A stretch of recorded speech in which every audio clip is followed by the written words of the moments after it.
네, 뉴스업 시작하겠습니다. 밤사이 강력한 한기가 남하하면서 오늘 아침 서울 등 전국의 체감온도가 영하 20도 안팎까지 곤두박질했습니다. 전국에 한파 경보와 주의보가 내려졌고 서울에는 이번 겨울 들어 처음으로 동파 경계도 내려졌습니다. 취재기자 연결해서 자세히 알아보겠습니다. 자, 정혜연 기자, 밤사이 기온이 얼마나 내려간 건가요? 네, 오늘 아침 서울 기온이 영하 11.6도로 이번 겨울 들어 가장 낮았고 또 체감온도는 영하 18도에 달하고 있습니다. 특히 동작구와 중구, 은평구 등은 영하 14도 안팎까지 기온이 내려가면서 체감온도가 영하 20도에 달하고 있는데요. 냉동고 수준입니다. 그 밖의 지역도 강원도 화천 광덕산과 철원 기온이 영하 22도 안팎까지 뚝 떨어졌고요. 최저 체감온도는 무려 영하 35도 안팎을 기록했습니다. 또 파주가 기온이 영하 14.4도, 정선 기온이 영하 13.2도, 제천도 영하 12.3도, 봉화 기온도 영하 12도를 나타내고 있습니다. 기상청은 밤사이 북쪽 상공에서 영하 35도 안팎의 강력한 한기가 남하하면서 오늘부터 이틀 이상 한파로 기온이 급격히 떨어지면서 피해가 발생할 수 있을 것으로 예상하고 현재 전국 대부분 지역에 한파특보를 발령했습니다. 특보 상황 보시면 한파 경보가 내려진 곳은 경기 북부와 강원 중북부, 충북과 경북 내륙으로 영하 15도 이하의 강추위가, 또 한파주의보 지역은 서울 등 전국 대부분 지역으로 영하 12도 이하의 강추위가 이틀 이상 예상되는 곳입니다. 특히 추위 속에 수도계량기 동파 위험이 커지면서 서울에는 오늘 오전 9시를 발효로 이번 겨울 들어서 처음으로 첫 동파 경계 단계가 내려졌습니다. 오늘 한낮에도 영하권 추위가 이어지겠고요. 주말인 내일 아침까지 영하 10도 안팎의 강추위가 이어질 것으로 보입니다. 동파와 한랭 질환 등 강력 한파로 인한 피해에 유의해 주셔야겠습니다. 네, 서해안에는 강풍과 함께 눈도 내리고 있는데요. 현재 상황 어떻습니까? 네, 찬 공기가 유입되면서 눈구름이 만들어진 호남 서해안 지역은 오늘까지 눈이 조금 더 이어지겠습니다. 하지만 앞으로는 점차 약화할 것으로 예상되는데요. 밤사이 이 지역에는 3에서 11cm가량의 눈이 내렸고 현재 전남과 제주 산간 지역에는 대설주의보가, 또 울릉도 독도 지역으로는 대설경보가 발령 중입니다. 오늘까지 호남 서해안에는 1에서 5cm가량의 눈이 더 내리겠고요. 적설이 기록된 충남과 호남 서해안 지역으로는 강추위로 도로 곳곳에 빙판과 살얼음이 지속할 것으로 예상됩니다. 미끄럼 사고 대비가 필요합니다. 또 이 서해안을 비롯한 대부분 해안가에는 강풍특보 속에 오늘까지 초속 25m 이상의 돌풍이 이어질 것으로 예상됩니다. 또 해상으로도 풍랑특보가 발령된 가운데 파도가 높게 일 것으로 보여서 당분간 해안가 주변에서는 안전사고에도 유의를 해주셔야겠습니다. 지금까지 과학기상부에서 YTN 정혜연입니다. 네, 어젯밤부터 강한 한파가 예보되면서 서울시가 점검회의를 열고 취약층 보호를 중심으로 상황관리 체계를 가동하기로 했습니다.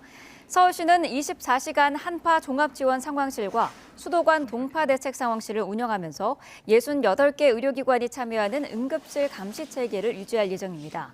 특히 노숙인이나 독거 어르신 등 취약층 보호를 위해 순찰과 상담을 강화하고 응급 잠자리와 방한용품 지원을 확대할 방침입니다.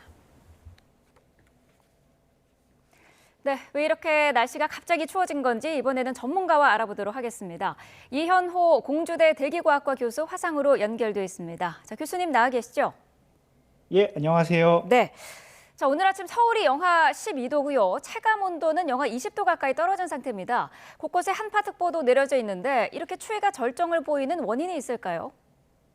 예, 우리나라 상공에는 원래 이렇게 물결 모양으로 서쪽에서 동쪽으로 흐르는 제트기류라고 부르는 것이 있습니다. 네. 그런데 이제 이 제트기류가 지난 24일 정도부터 한반도 서쪽에서 이렇게 남북 방향의 흐름이 강해지면서, 그러니까 물결이 위아래로 깊어진 거죠. 그러면서 이제 북쪽에 있는 찬 공기를 우리나라로 수송하는 역할을 하게 됐습니다. 그러면서 이제 우리가 시베리아 고기압이라고 부르는 것이 좀 찬 공기로 이루어져 있는데, 그 시베리아 고기압이 북풍을 따라서 남쪽으로 남하하면서 온도가 내려가게 됐다고 말할 수 있겠습니다.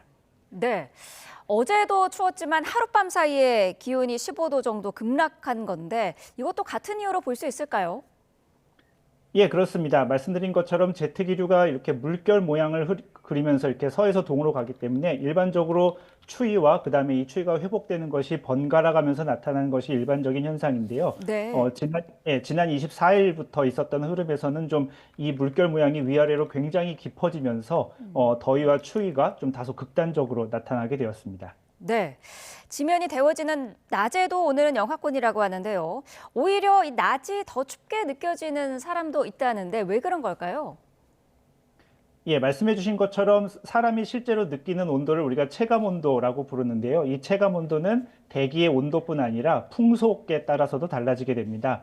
일반적으로 뭐 대기 온도가 몇 도고 풍속이 얼마면 뭐 체감 온도가 얼마다라고 할 수 있는 정확한 공식이 있는 건 아니지만 일반적으로 이렇게 경험식으로서 우리가 제공이 되고 있습니다.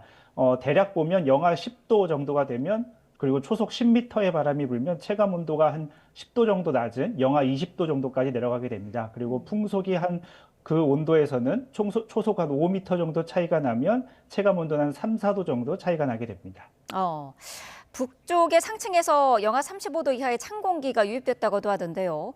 어떤 조건일 때 이 한반도 상공에서 세력을 확장하는지도 궁금하거든요. 예, 한반도 북쪽에 그러니까 시베리아 쪽으로 가보면은 항상 찬 공기가 있습니다. 문제는 네. 그러니까 이 찬 공기가 어느 조건에서는 한반도로 내려오게 되고 어느 조건에서는 이제 북극에 갇혀 있게 되는데요. 저희가 학술적으로는 북극 진동이라고 부르는 현상입니다. 이 북극 진동이 우리가 양의 값을 가지면 좀 더 이렇게 북쪽에 갇혀 있게 되고 음의 북극 진동이다 그러면은 이제 한반도 쪽으로 내려오게 되는데요.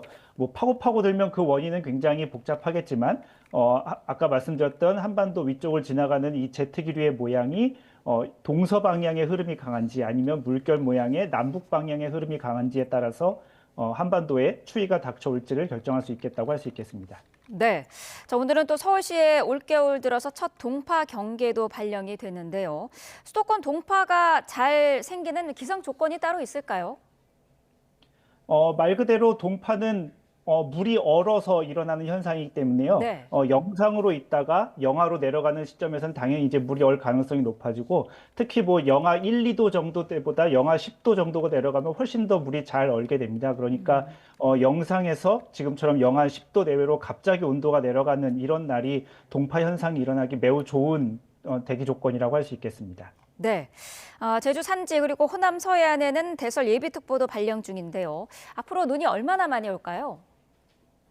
예, 말씀해 주신 것처럼 사실 이렇게 추운 날은 전국 대부분 지역이 사실은 맑습니다. 그런데 태안반도 이남의 서해안 그리고 제주 지역에는 강한 눈이 좀 간헐적으로 내리는 현상이 있습니다. 뭐 하루 종일 눈이 오는 것은 아닌데 한두 시간씩 눈이 왔다가 잠깐 그쳤다가 다시 또 오는 이런 현상이 반복이 되는데요.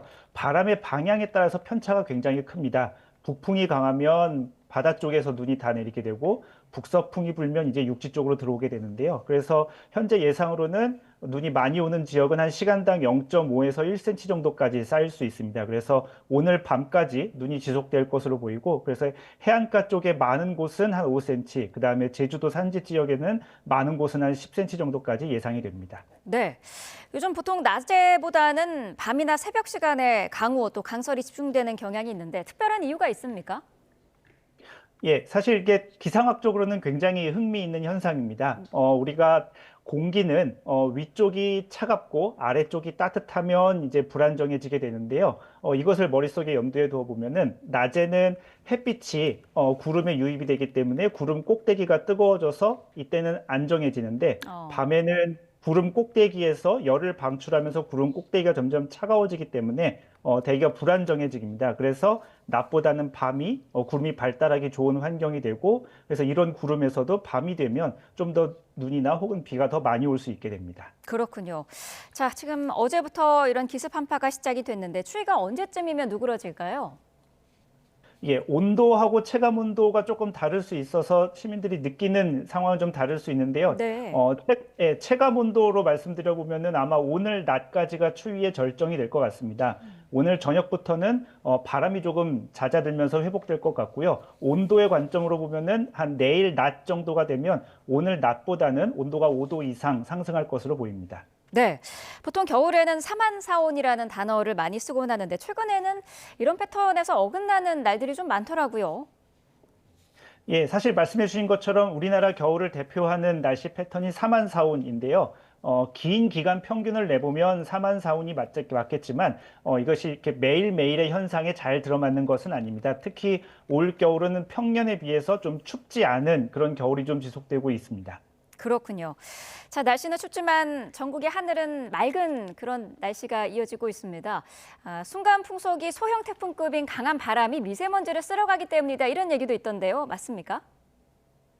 예, 맞습니다. 미세먼지가 이런 날씨 되면 확실히 농도가 낮아지고요. 이렇게 미세먼지 농도가 줄어드는 것은 크게 한 3가지 정도 요인이 있는데요. 말씀해 주신 것처럼 바람이 불면서 마치 선풍기처럼 혹은 빗자루처럼 미세먼지를 쓸어내는 효과가 있고요. 날씨가 이렇게 맑아지게 되면 위아래로 미세먼지가 섞이는 이 고도가 높아지게 됩니다. 그러면서 이렇게 더 높이까지 섞이게 되니까 그것 때문에 농도가 더 낮아질 수도 있고요. 마지막으로 이렇게 온도가 내려가게 되면 에어로졸 이렇게 형성되는 기작이 잘 활성화되지 않습니다. 그래서 이런 3가지 요인들이 결합되면서 이렇게 추운 날에는 미세먼지 농도가 평균보다 내려가게 됩니다. 그렇군요. 자, 이번 겨울에 기온의 변동폭이 좀 클 거라는 전망이 많던데요. 마지막으로 장기적인 전망을 좀 해주시죠. 예, 올 겨울에는 좀 평균적으로는 일반 평년에 비해서 기온이 높은 겨울이 될 것으로 예상이 됩니다. 다만 오늘처럼 이렇게 한파가 있을 것으로 예상이 되는데요. 자주는 아니지만 이런 형태의 한파가 좀 종종 있지 않을까로 예상이 되고 있습니다. 네, 알겠습니다. 지금까지 이현호 공주대 대기과학과 교수와 함께 자세한 얘기 들어봤습니다. 교수님 감사합니다. 예, 감사합니다. 지난 1월 공수처와 경찰의 체포영장 집행을 방해했다는 혐의로 기소된 윤석열 전 대통령의 재판의 변론이 오늘 마무리됩니다. 내년 1월 비상계엄 관련 사건 가운데 첫 선고를 앞두고 있는데요. 그간의 재판 과정을 우종훈 기자가 정리했습니다. 출범하자마자 윤석열 전 대통령을 겨눈 내란 특검이 꺼내든 혐의는 체포 방해였습니다. 금일특검은 윤석열 전 대통령에 대해 특수 공무집행 방해죄 등으로 체포영장을 청구하였습니다. 특검은 이 혐의로 윤 전 대통령을 재판에 넘겼는데 재구속된 뒤로 자신의 모든 재판에 나오지 않던 윤 전 대통령은 넉 달 만에 법정의 모습을 드러냈습니다. 윤 전 대통령 측의 주된 주장 가운데 하나는 체포방해 혐의와 내란 우두머리 혐의를 서로 다른 재판부에서 심리하는 게 말이 안 된다는 거였습니다. 계엄 선포의 이 성격이라든지 전체적인 그 흐름을 판단을 해야 여기에 대해서 어떤 법리 판단도 정확하게 할 수 있지 않겠나. 박종준 전 경호처장 등 당시 경호처 지휘부를 상대로 지시가 타당하다고 생각했다는 진술을 끌어내기도 했습니다. 하지만 특검의 공소 사실을 뒷받침할 만한 증거도 여럿 공개됐습니다. 전직 경호처 부장이 직접 기록해둔 내용에 따르면 윤 전 대통령은 체포영장 재집행을 앞두고 경호처 간부들에게 위협 사격 등을 언급했습니다. 같은 자리에 있었던 경호 정보부장도 증인으로 나와 자신도 윤 전 대통령으로부터 비슷한 말을 들었다고 증언했습니다. 윤 전 대통령 측은 내란 혐의 판결 이후에 선고해야 한다고도 주장했지만 재판부는 내란 혐의 재판과 관계없이 심리가 가능하다고 선을 그었습니다. 계엄 선포 자체가 내란에 해당하는지 불법인지 이 부분은 이 사건 공소 사실의 쟁점은 아닌 것으로 판단이 됩니다. 오늘 구형을 끝으로 심리가 마무리되는 이 재판은 내년 1월 16일 비상계엄 관련 사건 가운데 첫 선고를 예정하고 있습니다. YTN 우종훈입니다. 더불어민주당 김병기 원내대표와 전직 보좌진 사이 폭로전이 계속되고 있습니다. 김 원내대표는 해당 보좌진이 공익 제보자 행세를 한다며 관계를 끊게 된 배경이 된 텔레그램 대화방 내용까지 공개했는데 그 사이 다른 추가 폭로도 나왔습니다. 임성재 기자입니다. 민주당 김병기 원내대표는 이딴 사생활 관련 의혹 제기에 나선 거로 추정되는 전직 보좌진을 겨냥해 직접 맞대응에 나섰습니다. 의혹 제보자로 추정되는 전직 보좌진들이 지난해 12월 비상계엄 무렵 유지했던 텔레그램 대화방을 공개하며 이 관계를 끊게 된 배경을 설명한 겁니다. 김 원내대표는 그들이 가식적인 겉웃음 뒤에서 내란을 희화화하고 여성 구의원을 도찰해 성희롱하고 입에 담기 어려운 말로 자신과 가족을 난도질했다고 주장했습니다. 또 사실과 왜곡, 허위를 교묘히 섞어 공개하거나 교묘한 언술로 공익제보자 행사를 했다고 비판했습니다. 공개된 대화방 캡처 10여 장엔 여성 구의원과 김 원내대표 가족 사진이 업로드됐고 욕설과 함께 부정적인 발언이 이어진 것으로 파악됐습니다. 그때만 해도 이제 보좌진들이 이제 선의에 의해서 그런 걸 요청할까요 그랬는데 당시에 그런 걸 했다는 것 자체 그런 걸 갖다가 탓하고 싶지는 않습니다. 이에 대해 전직 보좌진 측은 김 원내대표가 당사자 동의 없이 몰래 취득한 대화방 자료를 공개한 거라며 이미 통신비밀보호법 위반 등 3가지 혐의로 고소했다고 밝혔습니다. 추가 폭로도 이어지고 있습니다. 이번엔 김 원내대표 가족이 지역구에 있는 보라매 병원에서 진료 특혜를 받았다는 취지의 의혹이 제기됐습니다. 2023년 4월 당시 보좌진이 김 원내대표 부인의 안과 진료 일정을 상기시키며 의원이 신경을 많이 쓰고 있는 만큼 잘 부탁드린다고 당부하는가 하면 의정 갈등이 한창이던 지난해 11월엔 아들의 MRI 진료를 대신 부탁하는 등의 내용입니다.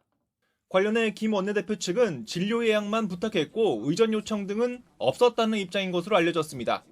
폭로와 맞대응이 꼬리에 꼬리를 물며 당내에선 김 원내대표가 자숙해야 한다는 목소리도 나왔습니다. 그것을 탓하기 전에 의원 본인이 어떤 처신을 했는가 하는 반성의 계기가 우리 국회의원 전체가 갖도록 했으면 좋겠다.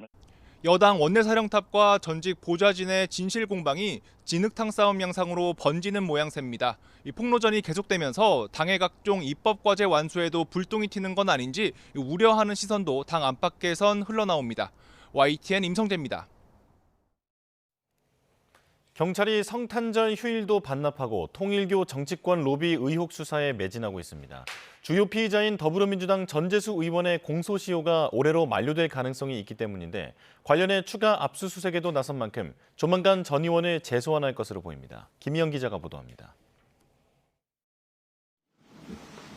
경찰이 최근 서울 서초구에 있는 불가리 코리아 본점에 대해 압수수색 영장을 집행했습니다.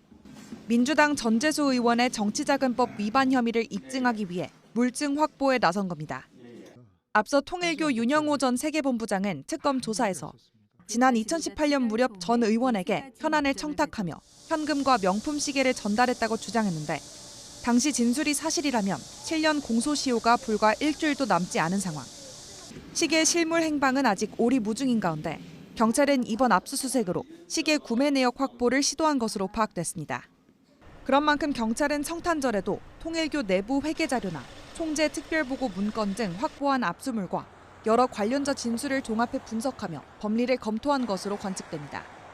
특히 이번 주 조사한 통일교 전 총무처장 조모 씨 등 교단 돈줄 관리자들을 비롯해 교단과 정치권을 이어준 인물로 지목된 산하단체 천주평화연합 전 회장 송모 씨와 한학자 총재까지 확보한 진술들을 대조하며 따져봤을 것으로 보입니다. 경찰은 이를 토대로 혐의를 다지면서 전 의원을 다시 소환할지 검토하고 있습니다. 전 의원이 여러 차례 혐의를 강하게 부인해온 만큼 경찰이 올해 안에 수사 결론을 내릴 수 있을지 관심이 쏠립니다. YTN 김희영입니다. 정치권에선 통일교 특검 관련한 여야 협의가 속도를 내지 못하고 있습니다. 여당 내에선 헌법재판소나 민병 등 제3자에게 특별검사 추천권을 주는 방안이 거론되는데 국민의힘은 민주당 스스로 추천하는 것과 뭐가 다르냐며 특단의 조치를 시사했습니다. 박광열 기자가 보도합니다. 가장 큰 이견을 보이는 특별검사 추천권과 관련해 여당 법사위원들이 한 목소리로 여론전에 나섰습니다. 제3자의 추천권이 주어져야 한다며 대한변협과 헌법재판소 등에 이어 민주사회를 위한 변호사 모임까지 후보군으로 거론했습니다. 진보 성향 단체로 여당과 가깝다는 지적에는 이렇게 답했습니다. 민변을 추천받더라도 그 변호사들이 치우치지 않을 것으로 저는 봅니다. 특히 민변은 민주당이 잘못하는 것 이번에도 얼마나 비판합니까? 여기에 보수 야권이 제안한 법원 행정처 추천안에도 거부감을 숨기지 않았습니다. 조희대 대법원은 사법 불신의 근원이라고 했지 않습니까? 법원 행정처에서 2명을 추천하고 그중에 1명을 임명한다? 어느 국민이 믿겠습니까? 국민의힘은 즉각 반발했습니다. 대통령에게 헌재나 민변이 추천한 특검을 선택할 여지를 준다면 다른 후보 100명을 들러리로 세운들 의미가 없다며 민주당이 직접 추천하는 것과 다름없다고 비판했습니다. 연내 특검 처리 의지가 있다면 늦어도 오늘까지 변화된 입장이 나와야 할 거라고 강조했습니다. 특검 추천권을 헌재나 민변에게 준다는 것은 더불어민주당이 특검을 하지 않겠다는 뜻입니다. 전향적인 입장을 보이지 않는다면 모든 특단의 조치를 강구하겠습니다. 개혁신당도 의혹에 연루된 여권 인사의 공소시효까지 시간을 끌겠다는 속셈이냐며 여당을 향한 압박 공동전선을 폈습니다. 본질과 무관한 조건을 덕지덕지 부시며 사실상 특검을 무력화하기 위해 어깃장을 놓고 있습니다.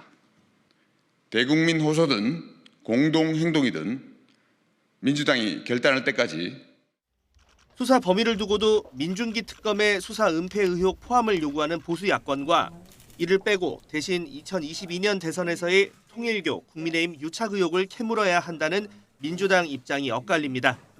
머릿수에서 밀리는 국민의힘, 개혁신당이 공동 단식 카드까지 염두에 둔 강경 투쟁을 예고하며 연말 정국은 또다시 안개 속으로 빠져드는 모양새입니다. YTN 박광렬입니다. 네, 정치권 상황 자세히 짚어보겠습니다. 강성필 더불어민주당 부대변인, 신주호 전 국민의힘 상근 부대변인과 함께하겠습니다. 어서 오십시오. 자, 통일교 특검에 대한 논의 상황부터 짚어보겠습니다. 정치권에서 아직 합의된 안이 나오지를 않고 있어요. 일단 특검의 추천권부터 걸림돌이 되고 있는데 민주당에서는 헌재나 민변에게 추천권을 주는 방안이 거론되고 있습니다. 그런데 진보 성향 단체지 않냐 이런 지적이 있거든요. 어떻게 보세요? 근데 이제 우리가 헌법재판소를 진보 성향 단체라고 평가하는 것은 좀 맞지 않는 것 같습니다. 그러니까 헌법재판소의 추천 얘기가 나온 거는 이제 국민의힘에서 대법원장 혹은 법원 행정처를 언급을 했기 때문인데요. 사실 이제 헌법재판소 같은 경우는 우리가 윤석열 전 대통령 그 탄핵 심판에서 보듯이 윤석열 전 대통령이 임명한 헌법재판관들도 어쨌든 전원일치로 탄핵을 시키지 않았겠습니까? 그렇기 때문에 어느 정도 우리 사회에서 신뢰가 저는 남아있다고 생각하고 과거에 어떤 여론조사에서도 보면 가장 신뢰받는 그런 기관으로 저는 기억을 하고 있습니다. 이제 반면 이 대법원이라든가 법원 행정처 같은 경우는 어쨌든 뭐 국민의힘에서는 인정하지 않을 수 있겠지만 어쨌든 국민적으로 저희는 신뢰가 땅에 떨어졌다고 생각하고 또 객관적인 여론조사에서 지표가 또 드러나고 있다고 생각을 하기 때문에 저는 대법원장이나 법원 행정처가 추천한 건 맞지가 않다. 사실 그게 저희 민주당이 지금 정해진 하나의 확고한 어떤 원칙인 것 같습니다. 그 외에는 여러 가지 상황이 열려 있는데요. 그 중에 하나가 또 이제 민변도 있는 겁니다. 근데 이제 저는 개인적으로 이 민변이 뭐 앞으로 뭐 투명하게 만약에 추천을 한다고 하면 할 수 있겠지만 네. 그럼에도 불구하고 이제 국민의힘이라든지 또 중도층에서도 과연 이것을 중립적으로 바라봐 줄까에 대해서는 조금 의문점이 있는 것도 사실입니다. 네. 그렇기 때문에 저는 이 문제를 정치권이 해결하는 것, 즉 국회에서 해결하는 것이 어떨까라는 생각을 해보고 저는 개인적으로 뭐 저희 당 안에서도 많은 얘기가 나오고 있지만 뭐 국민의힘과 민주당을 배제한 다른 야당들이 조금 공정하고 중립적으로 추천을 하는 방안도 있는데 어쨌든 이 부분에 있어서는 여러 가지로 좀 협의를 해봐야 될 필요가 있다. 하지만 다시 말씀드리지만 저희 민주당은 대법원장이나 법원 행정처가 추천하는 건 맞지 않다. 이런 입장입니다. 네, 국민의힘은 지금 이런 방안이면 민주당이 직접 추천하는 거랑 뭐가 다르냐 이런 지적이 있던데요. 일단 민변은 기본적으로 민주당의 관변단체와 다름이 없다라는 것이 국민적인 시각입니다. 게다가 헌법재판소의 구성 자체를 보면 지금 민주당에서 임명한 분들, 특히 이재명 대통령이 임명한 분들이 상당히 포진되어 있기 때문에 공정한 특검을 추천할 만한 여지가 있느냐? 당연히 아니죠. 이렇게 상황이 흘러가다 보니까 민주당이 결국에 이 특검을 받을 생각이 애초부터 없었다. 어떻게 해서든지 시간을 끌고 지연을 시켜가지고 이 특검을 무마하려고 하는 그러한 악랄한 속셈이 있는 것 아니냐라는 시선이 있을 것 같습니다. 그러니까 이게 지금 국가수사본부 등의 수사기관에서도 계속 수사가 이루어지고 있지 않습니까? 그러한 수사기관에서 만약에 진전된 수사 결과를 발표한다면 민주당은 그때 가서 거 봐라. 이 경찰이라든지 이 수사기관이 행하고 있는 수사만으로도 우리가 진실을 규명할 수 있다라고 하면서 특검 무용론을 꺼낼 게 뻔합니다. 이러다 보니까 민주당이 특검을 받을 생각이 애초부터 없었다라는 것이 제 생각이고요. 민주당이 정말 이 진실을 밝히고 싶다면 그리고 이재명 대통령도 말씀하신 철저한 수사가 이루어지려고 한다면 민주당과 연관성이 조금이라도 존재한다라는 의심을 사는 인사가 특검에 돼서는 안 됩니다. 어차피 대통령께서 임명하시는 거 아니겠습니까? 네. 대통령께서 임명하시는데 만약에 민주당과 조금이라도 연관이 있다, 민주당과 관련이 있다라는 사람이 특검이 된다면 그 특검의 수사를 과연 국민들께서 신뢰하실 수가 있겠느냐. 민중기 특검도 민주당이 추천한 인사입니다. 그런데 민주당이 추천한 민중기 특검이 결국에 8월 달에 입수한 그러한 수사 결과를 가지고 12월까지도 질질 끌면서 뭉갠 거 아니겠습니까? 이러다 보니까 어차피 대통령께서 한 분을 임명하는 것인 만큼 대통령 그리고 민주당과 전혀 무관한 분들 그러한 단체에서 임명하는 특검이야말로 이 실체적인 진실을 규명할 수 있다라고 보는 것이 합당할 것 같습니다. 네. 앞서서 잠깐 언급을 해주셨습니다마는 지금 국민의힘이 얘기한 법원 행정처 추천 거기에 대해서 이게 싫으면은 개혁신당과 조국혁신당이 합의를 해서 특검 2명을 추천하는 거 어떠냐 이렇게 지금 국민의힘이 중재안도 내놓은 것으로 알려지고 있거든요. 이거를 민주당이 받을 가능성은 있다고 보시나요? 저는 내부적으로 논의는 해볼 가치가 있다고 생각을 합니다. 네. 그런데 저는 이제 최근에 이제 그 개혁신당이 뭐 물론 야당으로서 뭐 어떤 통일교 특검에 대해서 목소리 내는 건 당연하다고 생각을 하지만 어쨌든 원내 5당 아닙니까?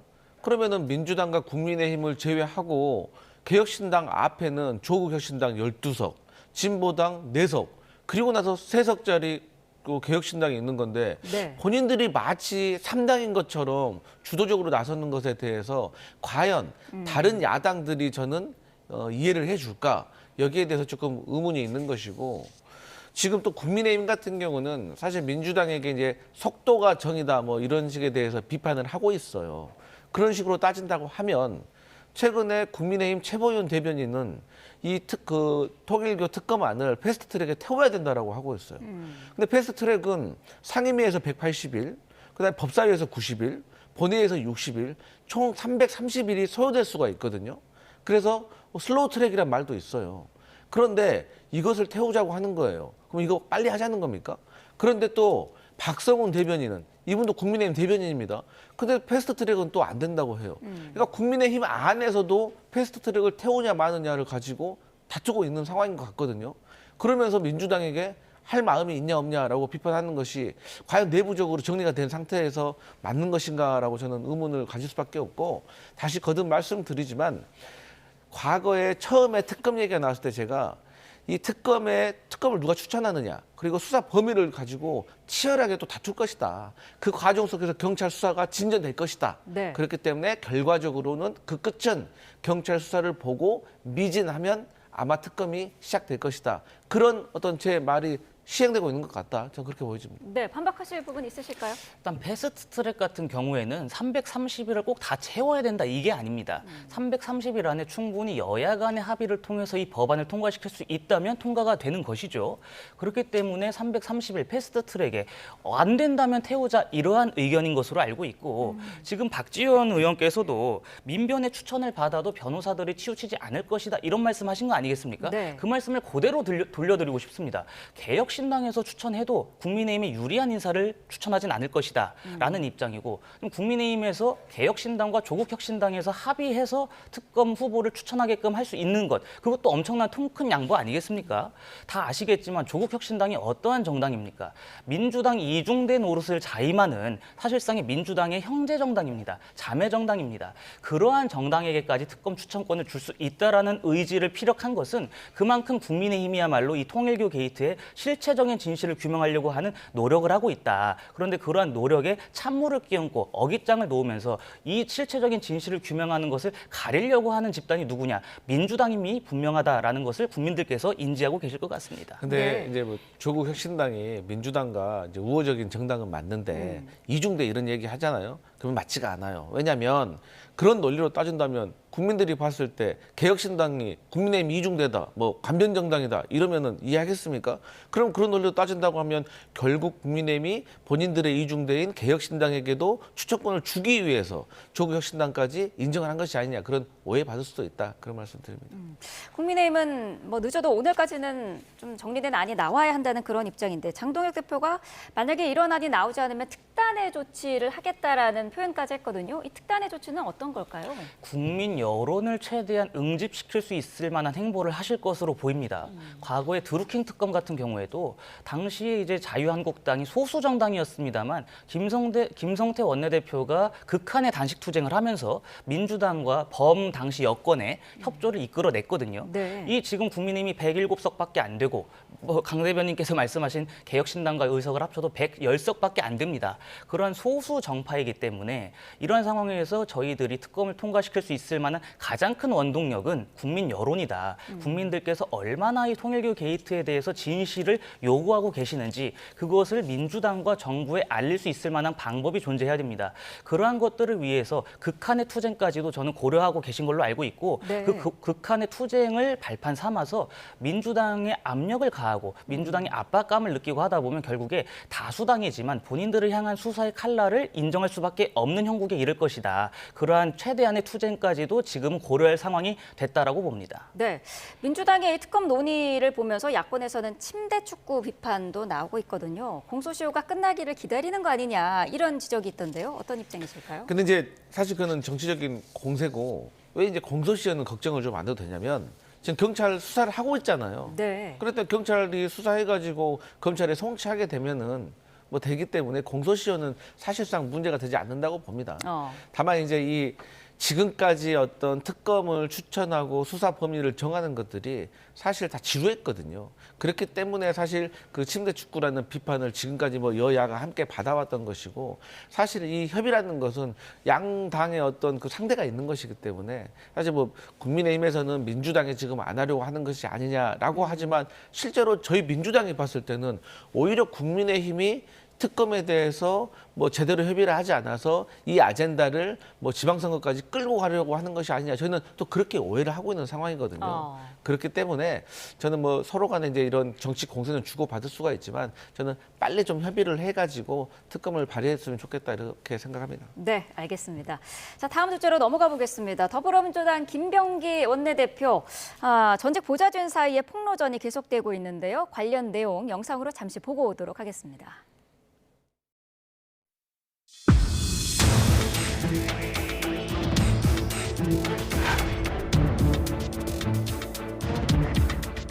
진행할게요. 이게 해당이 안 될 거예요.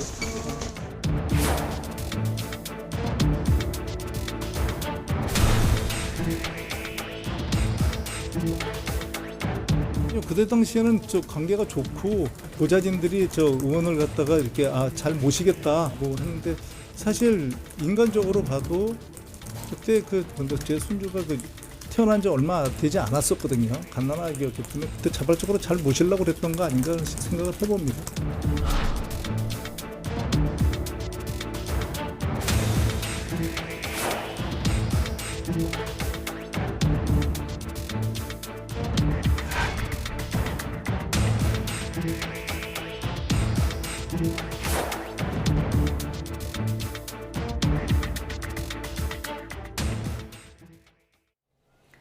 네, 각종 특혜 의혹이 이어지자 김병기 원내대표 보좌진들의 텔레그램 대화방 내용까지 공개를 했습니다. 어떻게 지금 파악이 되고 있나요? 그러니까 이제 김병기 원내대표가 저는 좀 순진하다. 그러니까 이제 본인으로는 뭐 오랫동안 같이 근무를 했고 믿었던 보좌 직원인데 나름대로 이분들이 퇴직을 하고 나서 김병기 원내대표에 대해서 어떤 논란이라든가 의혹을 제기하는 것에 대해서 조금 인간적인 배신감을 느끼고 있는 것이 아닌가라는 그런 생각이 듭니다. 네. 그런데 이제 김병기 원내대표는 그야말로 여당의 원내대표이기 때문에 이를 감정적으로 해결하기보다는 저는 차분하게 합리적으로 해결을 하는 방법을 찾는 것이 맞다라고 보여지고 결국 지금의 사건은 두 가지입니다. 하나는 김병기 원내대표에게 제기되고 있는 의혹과 논란, 그리고 전직 보좌 직원들에게 제기되고 있는 논란, 이 두 가지 논란인데 사실 김병기 원내대표는 공적인 영역에 있는 사람이고 그 전직 보좌 직원들은 사적인 영역에 있는 사람, 공인은 아니잖아요. 그렇기 때문에 결국 국민들이 김병기 원내대표에게 어떤 제기되고 있는 이 논란이 사실인지 아닌지에 대해서 궁금한 것이지 이 전직 보좌 직원들이 아무리 나쁜 행동을 하고 불법적인 행동을 했다고 하더라도 그들은 그냥 뭐 개인일 뿐인 거거든요. 그래서 이 부분에 대해서 차분하게 조금 구분을 해서 대응을 했으면 좋겠다 이런 생각합니다. 네, 감정적인 대응에 대한 아쉬움을 좀 지적을 해주셨는데요. 어떤 입장이실까요? 김병기 원내대표가 이제 그 보좌진들의 대화 내역, 단체 대화방 내역을 공개한 것은 전형적인 물타기이자 너무나도 저열한 수법이라고 좀 봤습니다. 이 대화 내역을 보면 작년 12월입니다. 근데 김병기 원내대표가 그 향응을 제공받았다. 대한항공 대한항공 측으로부터 그 향응을 제공받았다라고 알려진 것은 지난해 11월이고 또 관련돼서 가족들의 그 병원 진료, 특혜 진료 같은 것들은 그 한참 전에 있었던 일 아니겠습니까? 네. 그러한 일들에 대해서 국민들께 명확한 해명과 사과를 하기는커녕 지금 보좌진들의 대화 내역을 공개하면서 물타기를 하고 있다. 이것이 과연 정부 여당의 원내대표로서 그리고 한 국회의원으로서 적절한 행태인지 묻지 않을 수가 없습니다. 보좌진들이 아무리 김병기 원내대표와 관련돼서 이야기를 나눴다고 한들 김병기 원내대표가 대한항공 측으로부터 그 호텔 숙박권 등을 얻은 그러한 사실은 변함이 없거든요. 네. 그러한 사실들은 변함이 없고 그대로 이어지는 것인데 왜 이렇게 본질을 숨기려고 하느냐. 저는 결국에도 이번 그 보좌진들의 대화 내용을 공개함으로써 다른 목적이 있는 것 아니겠느냐라는 의심을 거둘 수가 없습니다. 지금 김병기 원내대표가 할 일은 보좌진들에 대한 진솔한 사과 그리고 해당 의혹들에 대해서 어떻게 이루어진 것인지에 대해서 국민들께 해명을 내놓을 시간이지 보좌진들과 싸움을 벌이면서 전장을 다른 데로 옮겨가지고 논점을 흐리려고 하는 그런 졸렬한 수법은 좀 안 썼으면 좋겠습니다. 민주당 내에서도 뭐 자숙이 필요한 거 아니냐 이런 목소리가 나오고 있던데 전체적인 분위기는 어떻습니까? 일단 의원 대화방에 김병기 원내대표가 송구스럽다는 입장문을 네. 낸 걸로 알고 있습니다. 사실 이제 같은 당 소속 국회의원으로서는 사실 불편하고 난감한 입장일 겁니다. 그러니까 그 누구도 지금 뭐 김병기 원내대표가 지금 잘했다라고 칭찬하는 사람이 있겠습니까? 다들 김병기 원내대표가 부적절한 면이 있다라고 인정을 하는 것이죠. 네. 하지만 이제 누가 고양이 목에 방울을 다느냐에 대한 문제가 있는 겁니다. 그렇기 때문에 김병기 원내대표가 차분하고 합리적으로 본인에게 제기된 의혹에 대해서 감정적인 대응이 아니라 차분하게 합리적으로 팩트 위주로 조금 해명을 했으면 좋겠다. 그것은 조금 구체적으로 말씀드리면 이 보좌 직원들, 그러니까 전직 보좌 직원들에 대한 어떤 불법적인 내용이라든가 이런 것들에 대해서 어필하려고 하면 네. 이게 이제 자칫 본질을 흐리는 것이 아니냐라는 오해를 받을 수가 있거든요. 그래서 예를 들어서 뭐 본인이 이미 뭐 대한항공 관련된 호텔과 관련해서는 부적절했다라고 해서 반환하겠다라고 했고 네. 두 번째로 이제 뭐 병원과 관련해 가지고는 뭐 김병기 원내대표 측은 본인이 병원 측과 더 잘 알고 있는데 그래서 본인이 뭐 본인을 통해서 비서관이 그 병원 측과 알게 되는데 뭐 굳이 특혜라든가 혜택을 요구할 필요가 없다라는 입장인 것이고 사실 또 뭐 그 며느리가 무슨 해외 여행을 갔는데 뭐 방금도 그 문자에서 보듯이 뭐 의전 서비스를 요청해 놨습니다. 항공사에서 주는 의전 서비스 자체가 사실 뭐 특별하고 구체적인 게 없거든요. 사실 이게 만약 불법이 되려면 뭐 예를 들어서 뭐 나는 뭐 일반석을 끊었는데 뭐 무료로 뭐 비즈니스로 업그레이드를 해줬던가 이런 것들이 불법적인 내용인 거지. 제가 봤을 때는 의전 서비스 요청이라는 것이 뭐 공항이 좀 마중 나온다는 뭐 이런 것인데 이런 것에 대해서도 만약에 사실은 이렇고 저렇고라고 이렇게 좀 객관적으로 해명을 하고 또 그 부분에서 과정 속에서 또 잘못된 점이 있었으면 진솔하게 사과하는 것이 중요하지 지금 이 상황에서 그러한 본인에게 제기된 의혹이나 논란에 대해서 구체적으로 해명하지 않고 전직 보좌 직원에 대해서 어떤 잘못된 점을 지적하는 것은 자칫 국민들에게 오해를 불러일으킬 수 있겠다 이런 생각해 봅니다. 네, 공개된 대화 내용들에 대해서도 전직 보좌진들은 당사자 동의 없이 취득한 거다 이러면서 통신비밀보호법 위반 등으로 이미 고소를 한 상태인데 자료 취득 과정에서의 문제점도 있다고 보시나요? 그러니까 전직 보좌진들이 지금 입장을 낸 것이 막내 보좌진의 계정을 탈취해서 네. 김병기 의원의 부인께서 그 막내 보좌진 계정을 탈취해가지고 그것을 토대로 한 것이다 뭐 이런 논란이 있는 거 아니겠습니까? 네. 뭐 그것은 좀 밝혀야 될 사안이라고 보고 김병기 원내대표가 좀 개인적으로 반성을 하셔야 될 부분이라고 생각합니다. 왜 보좌진들이 이렇게 폭로를 이어가겠느냐. 김병기 의원실에서 근무하는 그 상당 기간 동안 얼마나 많은 갑질과 하대를 당해가지고 피로감을 느끼고 모멸감을 느꼈으며 그러다 보니까 이러한 사람은 국민의 공복으로서의 자격이 전무하다라는 분개심이 표출된 겁니다. 그러한 감정들이 지금 집합된 건데 여기서 전직 보좌진들한테 진솔한 사과, 대화를 요청하지 않고 오히려 그들을 공격하는 것은 국회의원으로서 할 문제가 자격이 없는 것이죠. 게다가 지금 한 언론 보도를 통해서 나온 것이 김병기 의원의 부인이 병원 특혜 진료를 요구하면서 보좌진을 대동해서 갔다고 합니다. 그 병원에 보좌진을 대동해서 갔고 그 병원에서 처방전을 낸 것을 가지고 의원실의 보좌진이 처방전 관리까지 했다. 이러한 의혹까지 지금 계속 나오고 있는 상황입니다. 화수분처럼 나오고 있는 상황이에요. 이러한 상황에서 김병기 원내대표가 과연 정부 여당의 원내대표로서의 자격이 있느냐. 네. 이러한 문제를 해결하고 싶다면 최소한도로 원내대표직에서 사임해야지 문제 해결이 되지 않겠습니까? 원내대표라는 그 엄청난 지위를 유지하면서 이 문제를 해결할 수가 없습니다. 이러한 의혹들에 대해서 과연 어떠한 민주당 의원들이 허심탄회하게 김병기 원내대표한테 조언을 할 것이며 어떠한 보좌진들이 김병기 원내대표의 잘못된 행동에 대해서 직언을 할 수가 있겠습니까? 이러다 보니까 여당의 원내대표직에서 물러나서 이 사안을 해결하려고 하는 진정성을 보일 때가 됐다. 그렇지가 않는다면 김병기 원내대표가 또 다른 갑질, 제2의 강선우 사태로 변질되는 것이 아니냐라는 국민적인 의구심이 제기될 것 같습니다. 네. 그런데 이거 하나는 좀 해명을 좀 해야 될 것 같은데 지금 이제 국민의힘에서는 이 지금 공개되고 있는 이 자료가 김병기 원내대표 측 사모님이 무슨 불법적인 어떤 경로로 취득을 했다라고 말씀을 하시는데 제가 이제 김병기 원내대표 측에서 듣기로도 불법적인 과정은 없었고 합법적인 경로로 취득한 걸로 제가 들었습니다. 제가 자세한 설명 안 하겠지만 하지만 그냥 상식적으로 제가 김병기 원내대표 측이라고 하더라도 불법적으로 취득한 저 자료를 공개를 할까요? 더구나 상대가 이 전직 보좌 직원이 변호사입니다. 그렇기 때문에 저는 이 김병기 원내대표 측에서 이 불법적인 경로로 취득한 자료를 공개한 것은 아닐 것이다. 이런 말씀드립니다. 아니, 근데 전직 보좌진들 중에서도 지금 말씀하신 법조인이 포함된 그 보좌진들이 이 대화방 내용 자체가 불법적으로 취득한 것이다라는 입장문을 공식적으로 냈습니다. 네. 이 부분은 국민의힘에서 주장하는 것이 아니라 김병기 의원의 전직 보좌진들이 주장을 하는 것이기 때문에 만약에 해당 사안에 대해서 불법 행위가 있었다라고 한다면 수사를 통해서 철저하게 밝혀야 될 문제라고 봅니다. 네.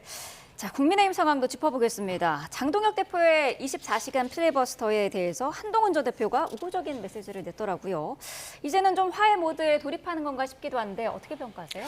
일단 한동훈 전 대표 주변에 친한계라고 불리는 분들이 한동훈 전 대표께 장동혁 대표를 향해서 메시지를 내야 된다. 당내 단합과 결속을 이끌어낼 수 있을 만한 방안을 좀 내주셨으면 좋겠다라는 조언이 상당히 많이 들어간 것으로 알고 있습니다. 네. 그 부분에 있어서 한동훈 전 대표가 물론 장동혁 대표에게 뭐 화해 손길을 내밀었다 이렇게 볼 수도 있겠지만 저는 기본적으로 그 야당 대표가 24시간이라고 하는 게다가 내란 전담 재판부라고 하는 위헌성이 다분한 사안을 두고 강력하게 투쟁한 것에 대한 경의를 표한 것이라고 생각합니다. 이것을 저희가 정치 공학적으로 따지기보다는 장동혁 대표가 하신 일들 그러한 것들에 대한 노고를 표명한 것이지 마치 이것을 정치 공학적으로 장동혁 대표에게 화해를 요청하고 그것으로 말미암아 당내에서 입지를 강화하려고 한다. 이렇게 바라보는 것은 저희가 너무 나간 해석이 아닐까라고 생각합니다. 네, 한동훈 전 대표는 사실 며칠 전만 해도 그 당원 게시판 문제로 당 지도부를 강하게 비판하기도 했었는데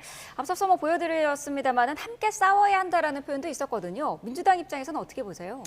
이제 저 민주당이 봤을 때는 흔히 이제 야당에서 있는 내부 권력 투쟁이라고 볼 수가 있어요. 그러니까 지금 현재 주류는 장동혁 대표 측이고 비주류는 이제 한동훈 전 대표 측인데 한동훈 전 대표가 쉽게 말해서 지금 코너에 몰린 상황인 거죠. 그러니까 한동훈 전 대표의 측근이라고 분류되고 있는 김종혁 전 최고위원이 어쨌든 당을 비판했다는 이유로 당원권 정지 2년을 받았습니다. 그런다고 하면 당원 게시판을 통해 가지고 뭐 과거에 어떤 그 정부에 대해서 대통령에 대해서 비난을 했다는 것이 증명된다고 하면 한동훈 전 대표는 제가 생각했을 때 출당 조치 정도는 받을 것 같아요. 이것을 한동훈 전 대표 측도 이미 예상하고 있을 겁니다. 그렇기 때문에 지금 장동혁 대표가 이번에 필리버스터를 한 것을 빌미 삼아서 쉽게 말해서 화해의 손길을 내민 건데 이건 순진한 생각인 거죠.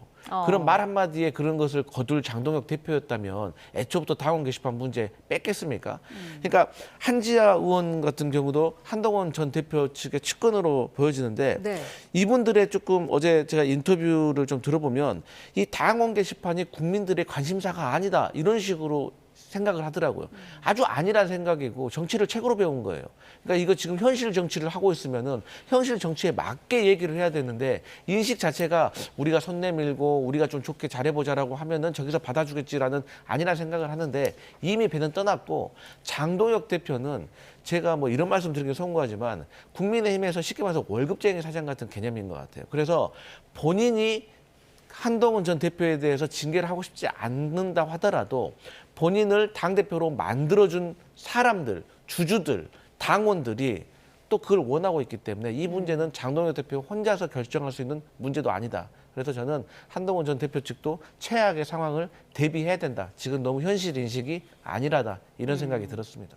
어쨌든 장동혁 대표는 원론적인 반응을 내놨던데요. 일단은 거리 두기를 한다고 보면 될까요? 아니, 제가 보기엔 장동혁 대표도 한동훈 전 대표의 그런 입장 표명을 내심 고마워할 것 같습니다. 왜냐하면 지금 장동혁 대표를 향해서 리더십 위기가 있다. 이러한 지적 중에 한가운데는 당내의 단합을, 진정한 단결을 이뤄내지 못한다라는 비판도 있거든요. 이러다 보니까 한동훈 전 대표가 이야기한 동지가 되자, 함께 싸우자라는 메시지 자체에 대해서 굉장히 고마워할 것으로 저는 추측을 합니다.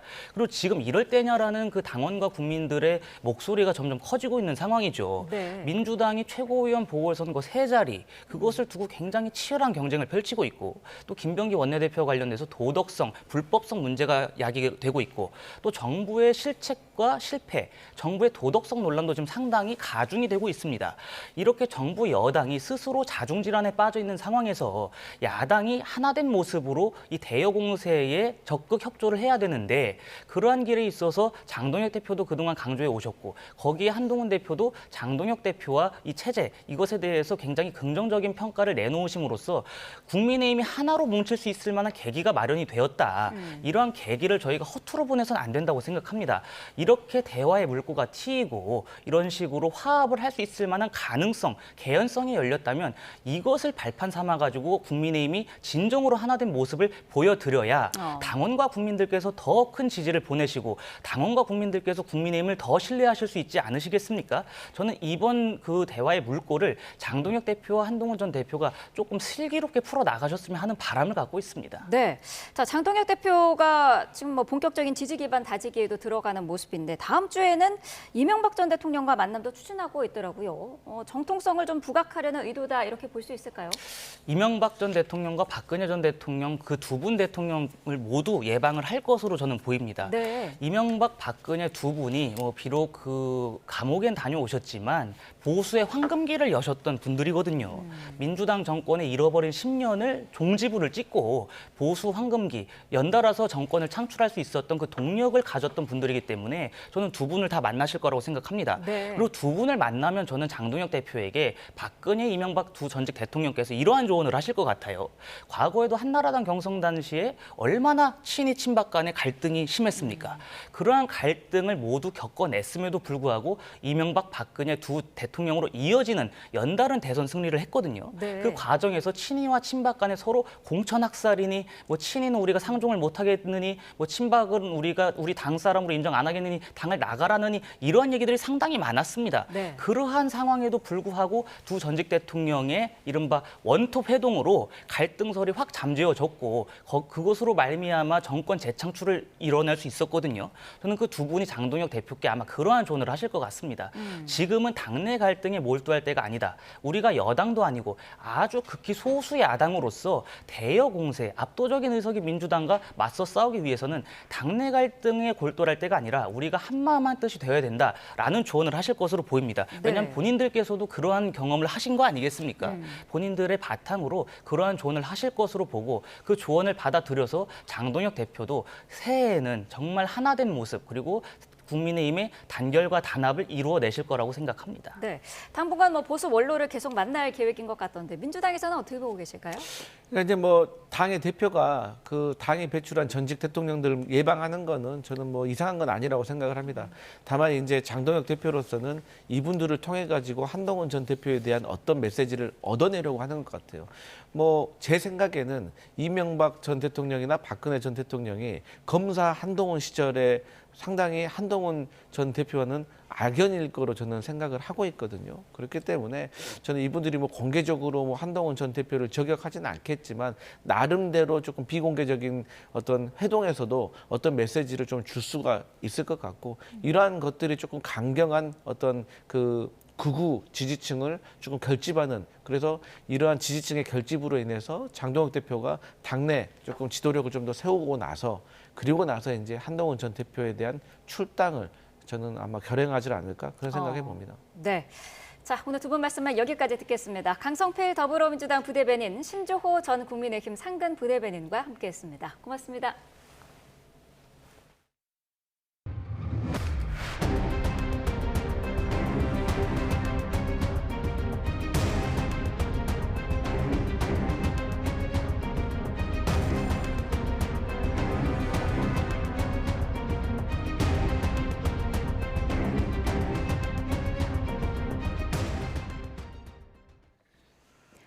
네, 개인정보 유출 사태로 논란을 빚고 있는 쿠팡이 유출자를 특정했다며 자체 조사 결과를 공개했습니다. 유출자는 계정 3,000개의 제한된 고객 정보만 저장했고 외부 전송도 없는 것으로 파악됐다고 밝혔습니다. 임성호 기자입니다. 쿠팡이 고객 정보를 유출한 전직 직원을 특정했습니다. 디지털 지문 등 포렌식 증거를 활용해 유출자를 특정하고 행위 일체를 자백받았다고 밝혔습니다. 유출자는 재직 중 탈취한 보안키를 사용해 고객 계정 3,300만 개에 접근했고 이 가운데 3,000개 계정 정보만 저장한 것으로 조사됐습니다. 여기에는 고객 이름과 이메일, 전화번호, 주소, 일부 주문 정보와 공동현관 출입번호 2,000여 개가 포함됐습니다. 다만 결제 정보나 로그인 관련 정보, 개인 통관 번호에 대한 접근은 없었다는 것으로 확인했습니다. 쿠팡은 유출자가 언론 보도 뒤 저장했던 정보를 모두 삭제했다며 제3자에게 전송된 데이터는 일절 없는 것으로 파악했습니다.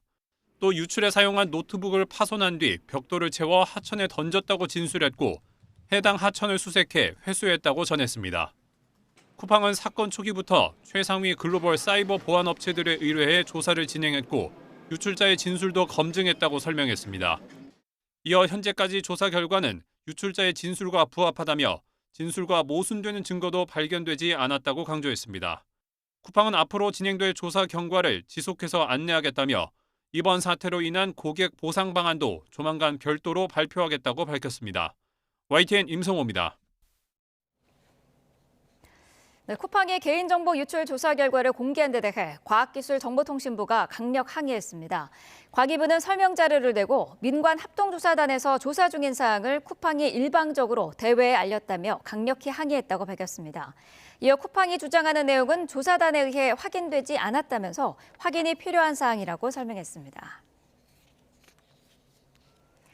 쿠팡이 지난해 납품업체로부터 2조 3천억 원이 넘는 판매 촉진비와 판매 장려금을 받은 것으로 파악됐습니다. 공정거래위원회는 이런 내용을 유추할 수 있는 대형 유통업체의 판매 수수료율 등 실태조사 결과를 공개했습니다. 쿠팡은 지난해 납품업체로부터 광고 홍보비 등 판매 촉진을 위해 1조 4천억 원, 판매 장려금으로는 9천억 원을 받은 것으로 추산됐습니다.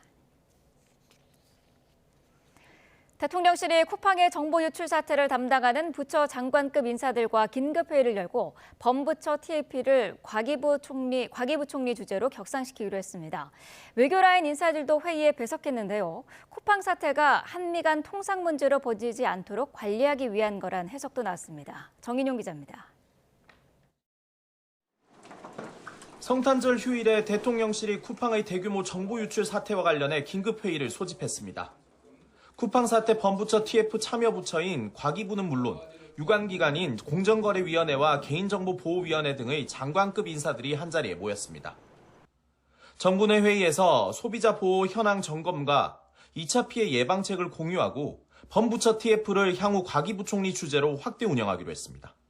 이와 함께 플랫폼 기업의 정보 유출 피해를 막기 위한 근본적인 제도 개선 방안도 준비하겠다고 강조했습니다. 이례적인 공휴일 긴급회의는 그만큼 이 사안을 엄중하게 인식하고 있다는 의미로도 읽힙니다. 실제 이재명 대통령은 지난 11일과 12일 기획재정부 개인정보보호위원회 업무보고에서 쿠팡을 겨냥한 강도 높은 발언을 연이어 쏟아냈습니다. 국민들한테 피해 주고 그러면 엄청난 경제제들 다 당한다. 잘못하면 회사 망한다. 이 생각이 들게 만들어야 됩니다. 이번 회의에는 외교부 2차 관과 국가안보실 3차장 등 외교라인도 함께했습니다. 법적으로 미국 기업인 쿠팡이 영향력을 강화하기 위해 미국 농축산물의 한국 진출을 도우려했다는 이른바 미국 정관계 인사 로비 의혹을 들여다본 걸로 보입니다. 또 한국 정부가 쿠팡을 공격하고 있다는 취지의 주장이 최근 미국 정치권 일각에서 제기되는 만큼 쿠팡 사태가 한미 간 통상 문제로 비화하지 않도록 관리하려는 거란 관측도 나옵니다. 오는 30일부터 이틀간 국회에선 쿠팡 사태를 둘러싼 연석 청문회가 예정돼 있는데 여기서도 관련 내용이 다뤄질 걸로 보입니다. YTN 정인용입니다. 윤석열 전 대통령에 대한 특검의 첫 구형이 오늘 나옵니다. 탄핵소추로 대통령 권한이 없는 상황에서 경호처를 움직여 자신에 대한 체포영장 집행을 막은 혐의에 대한 결심 공판이 열리는데요. 금일특검은 윤석열 전 대통령에 대해 특수 공모집행 방해죄 등으로 체포영장을 청구하였습니다. 지난 7월 내란 특검은 내란 우두머리 혐의 외에 크게 5가지 혐의로 윤 전 대통령을 추가 기소했습니다. 경호처의 체포영장 집행을 방해하도록 지시하고 또 비화폰 기록 삭제를 지시한 혐의도 추가됐죠. 오늘 겹칠 공판은 오전에 이상민 전 행안부 장관과 최상목 전 경제부총리에 대한 증인신문을 진행하고 이후 특검팀의 최종 의견과 구형, 변호인의 최후 변론과 윤 전 대통령의 최후 진술이 이어질 예정입니다. 지난 16일 재판부는 내란 특검법상 1심 선고가 공소 제기일로부터 6개월 이내에 이뤄져야 한다며 내년 1월 16일에 선고하겠다고 밝힌 바 있죠. 윤 전 대통령은 본류인 내란 우두머리 혐의에 대한 판단이 나오기 전이라며 브리타라는 일본식 법률 용어까지 동원해 예상치 못한 공격이라고 반발했습니다. 내란 특검법 제11조 제1항에 따르면 특별검사가 공소 제기한 사건의 1심 판결 선고는 공소 제기일부터 6개월 이내에 하도록 되어 있습니다. 이 사건 판결은 2026년 1월 16일에 해야 할 것으로 판단됩니다. 판결 선고는 119 사건 판결을 기다려서 해야 되는 게 아닌가라는 말씀을 좀 드립니다. 근본적으로 이거는 불이탈하는 겁니다. 느닷없이 마지막에 증거 철회를 하면서 여기서 끝냅시다. 이렇게 하는 경우는 이거는 뭐 명백한 불이타가 되기 때문에 재판부의 입장은 말씀드렸고요. 오늘 결심 공판이 주목받는 건 윤 전 대통령의 4개 재판 중 처음으로 변론이 종결되는 사건이기 때문인데요. 앞으로 이어질 다른 재판 결과를 가늠해 볼 수 있는 바로미터가 될 거란 전망이 나옵니다. 윤 전 대통령에 대한 특검의 첫 구형, 형량이 얼마나 나올지 이목이 쏠리고 있습니다. 다음 소식입니다. 김건희 씨 관련 의혹을 수사하는 민중기 특별검사팀이 수사기간 종료를 앞두고 막판 속도를 내고 있습니다.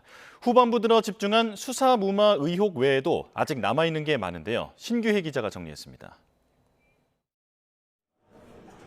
수사 기간이 얼마 남지 않은 민중기 특검팀은 최근 김건희 씨의 셀프 수사 무마 의혹을 규명하는 데 집중해 왔습니다.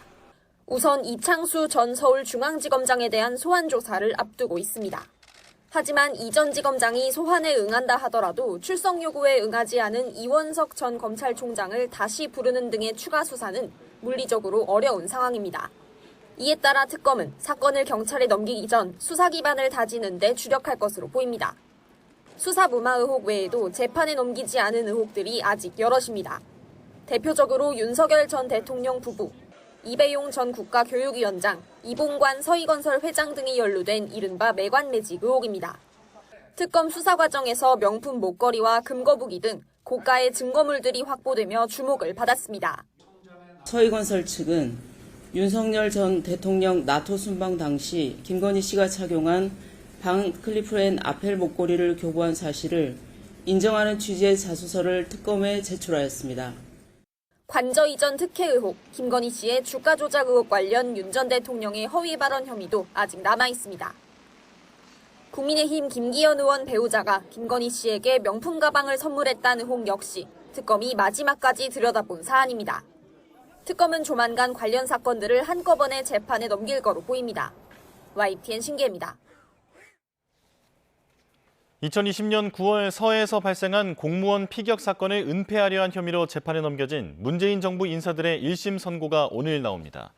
서울중앙지방법원은 오늘 오후 2시 직권남용 권리행사 방해 등 혐의로 기소된 서훈 전 국가안보실장과 박지원 전 국가정보원장 등 5명의 1심 판결을 선고합니다.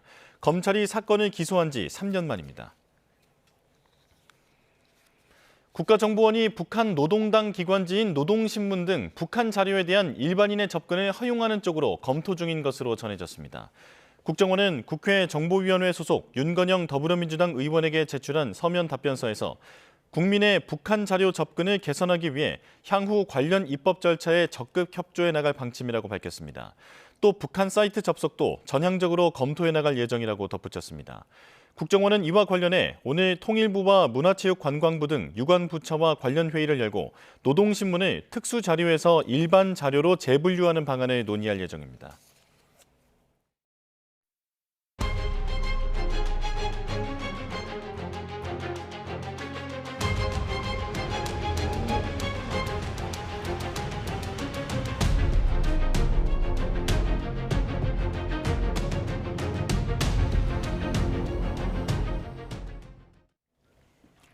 네, 성탄절이었던 어제부터 기온이 크게 내려가면서 전국 곳곳에 한파특보가 발령됐습니다. 오늘은 서울의 아침 기온이 영하 12도까지 떨어졌습니다. 고한석 기자가 보도합니다. 영하 35도의 찬 대륙 고기압이 강한 북서풍과 함께 성탄절 한반도를 덮쳤습니다. 어제 아침 서울 기온이 영하 3.4도, 바람이 불어 체감온도는 영하 8도까지 떨어졌고 낮에도 아침과 맞먹는 강추위가 이어졌습니다. 어제도 똑같은 코트 입고 나갔는데 오늘 진짜 훨씬 추운 것 같고 오늘 진짜 장갑이랑 핫팩 좀 챙겨 나올 거라는 후회가 많이 되네. 밤 9시를 기해 한파특보가 발효됐습니다. 경기와 강원 북부에는 한파경보가, 서울을 비롯해 충청, 전라, 경상권 곳곳에 한파주의보가 내려졌습니다. 추위뿐만 아니라 전국적으로 바람이 강했고 서해안을 중심으로 눈도 내렸습니다. 호남 서해안과 제주 산간에서는 아침까지 강한 눈이 집중될 것으로 보입니다. 이번 한파의 절정은 오늘입니다. 26일 금요일 아침 기온은 복사냉각까지 더해져 25일보다 5에서 10도가량 더 낮아져 춥겠습니다. 서울 아침 기온은 영하 12도, 체감온도는 영하 20도 안팎까지 떨어지겠습니다. 대관령 영하 18도, 파주 영하 15도, 대전 영하 10도, 대구 영하 8도로 전국이 맹추위를 보이겠습니다. 추위는 내일 아침까지 이어지다 낮부터 기온이 영상권을 회복하며 점차 누그러질 전망입니다. YTN 고한석입니다. 네, 서울시가 오늘 오전 9시를 기점으로 올겨울 첫 수도 계량기 동파 경계 단계를 발령했습니다. 오늘 아침 기온이 영하 10도 아래까지 떨어질 것으로 예보되면서 내려진 조치입니다. 동파 경계는 관심, 주의, 경계, 심각 4단계의 동파 예보 가운데 3단계에 해당합니다. 올겨울 서울에서 발생한 수도 계량기 동파 건수는 이달 23일까지 모두 242건으로 집계됐습니다. 동파를 예방하려면 계량기 함에 보온재를 설치하고 장기간 외출 시 수도 꼭지를 약하게 틀어두는 것이 좋습니다. 어제 저녁 8시쯤 서울 강동구 지하철 5호선 구분다리역 인근에서 상수도관이 파열돼 도로가 한때 물에 잠겼습니다. 강동수도사업소는 고인 물을 빼고 파손된 상수도관을 복구한 뒤 도로가 얼지 않도록 염화칼슘을 살포했습니다. 사업소 측은 한파가 사고에 영향을 미쳤는지 원인을 조사하고 있습니다. 네, 연말이라 모임도 많은 시기인데요. 강력한 한파가 당분간 이어질 것으로 보여 특히 음주 뒤 야외에 오래 머물면 위험할 수 있습니다. 최기성 기자입니다. 본격적인 겨울 추위가 시작되면서 이번 달에만 서울에서 저체온증 8명, 동상 1명 등 한냉 질환자 9명이 발생했습니다. 이 중 술을 마시고 새벽 시간대에 길가나 집 주변에 쓰러져 있다가 응급실로 이송된 사람이 3명입니다. 지난 겨울철 서울 한냉 질환자 통계에서도 전체 발생 장소 가운데 88%가 야외였습니다. 다 조금 의식이 없거나 약간 좀 이렇게 희미한 그런 상황에서 발견이 되신 거라 이제 야외에 이렇게 그 추운데 오랫동안 하게 되면 갑자기 체온이 내려가게 되는 그런 상황이 되니까 전체 한냉 질환자 가운데 65살 이상이 절반가량을 차지해 고령층이 추위에 특히 취약한 것으로 나타났습니다. 서울시는 추운 날씨엔 되도록 바깥 활동을 줄이고 외출할 때는 보온을 철저히 하라고 당부했습니다. 한파는 건강뿐 아니라 수도 계량기 동파 위험도 키우고 있습니다. 이에 대비해 서울시는 올겨울 첫 동파 경계 단계를 발령하기로 했습니다. 이번 겨울 수도 계량기 동파는 240여 건으로 아파트 199건, 공사 현장 24건 등 순이었습니다. 방풍창이 없는 복도식 아파트에 피해가 집중됐고 공사 현장 역시 수도 계량기가 외부에 직접 노출돼 추위에 취약했습니다. 서울시는 최저 기온이 영하 10도 미만일 때는 2분의 1회용 종이컵을 채울 정도로 수도꼭지를 약하게 틀어두면 동파 예방에 도움이 된다고 안내했습니다. YTN 최기성입니다.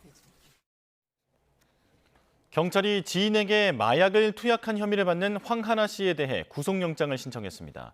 황 씨는 수사를 받던 중 해외로 달아났다가 캄보디아에서 경찰에 체포됐습니다. 정영수 기자가 보도합니다.